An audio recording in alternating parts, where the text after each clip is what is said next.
Good day, everyone. Welcome to Public Sector Talk with Alkambe. I am your host, Shoshibi Alkambe. Today, we're interviewing Dr. Butty Salom, a senior consultant here at NIPAM. He recently conducted a Training for Trainers masterclass. Welcome, Dr. Butty Salom. Thank you so much. Good day, Dr. Butty. I just was wondering, what is your take on the current COVID-19 situation in the country? I'm pretty sure that you're well aware that COVID-19 is busy ravaging the country. So I just wanted to know, what are your basic takes on the current situation? Thanks so much for having me. COVID-19 has posed quite a number of challenges at the organizational and individual levels. And that requires organizations to redefine and review the way they operate.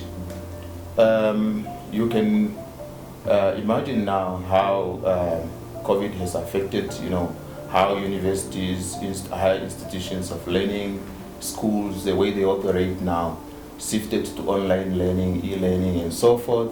So as a result of that, you need also to capacitate your staff in the use of technology. Many organizations now are conducting meetings through Zooms, using technology, Microsoft Teams, and so forth.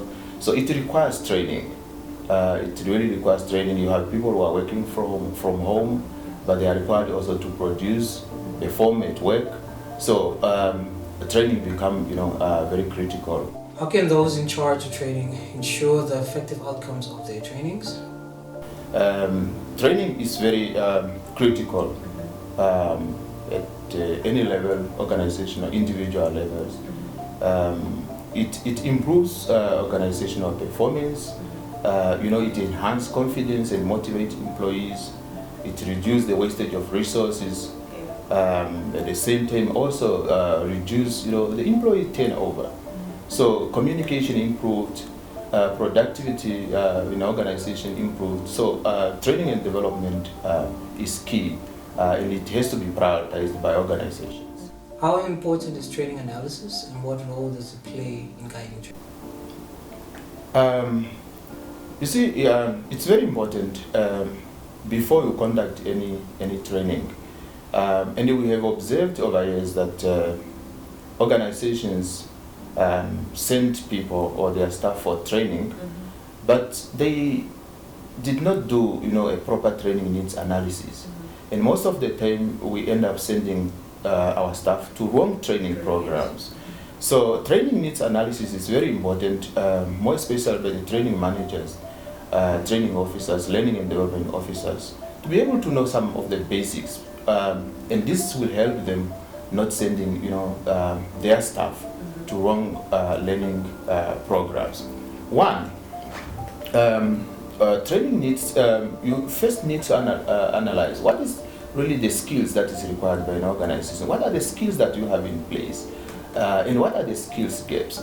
So that you will only be able to have it, be able to see it through training needs analysis, where you have to kind of do an organizational profiling, individual job profiling, job task analysis.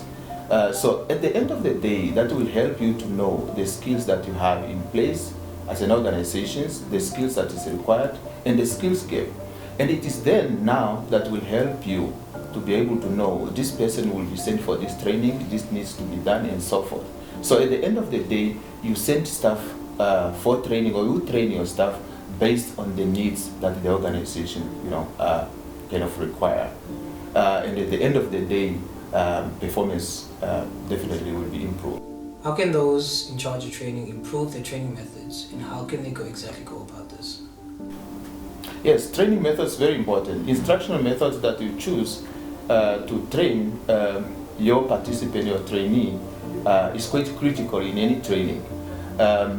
To keep your participant or trainee focused, to keep your trainee interested, participating in the learning program, you have to choose a training method or instruction method that catch their attention. So different instructional method, of course, applied. If you are working for young people, it depends on the group that you are working with. And that is why it's very important back to the training needs analysis to know who are your target audiences. So if you know your target audiences as a trainer, it will help you to also choose which instructional method will be appropriate for that level or for that group of people that you are going to train.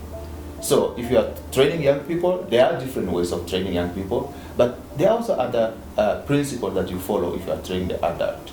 How can effective training be conducted or achieved during these times of COVID-19? Yeah, very critical. Like I said previously, earlier, this time requires to be more innovative, finding new ways of how we can make our training effective. Just recently, you heard the president announced new regulations. The gathering is reduced to 10. It's no longer, a conventional way of where we have more than 30, 40, 50 people in the class. So for us to make our training effective and be able to reach out, we need to find innovative ways of how we can do training. Webinar become more critical. Online training become more critical, and that is what many institutions are now doing. But that also requires some kind of innovations, and what kind of instructional method that you still have to apply depends on your target audience, depends on the levels of people that you are training and so forth. Time become more important when you are then have to look at choose what kind of instructional method or teaching method that you are to apply. So for us to be able to reach out our participants, we need, of course, to update ourselves with new technologies, new ways of doing things. At the same time, we also perhaps need to update our facilities that we have in order to be able to accommodate new ways of training. Okay, Dr. Butty, this brings us to the end of the interview. I'd like to thank you for coming. Hopefully you do become a regular on the show.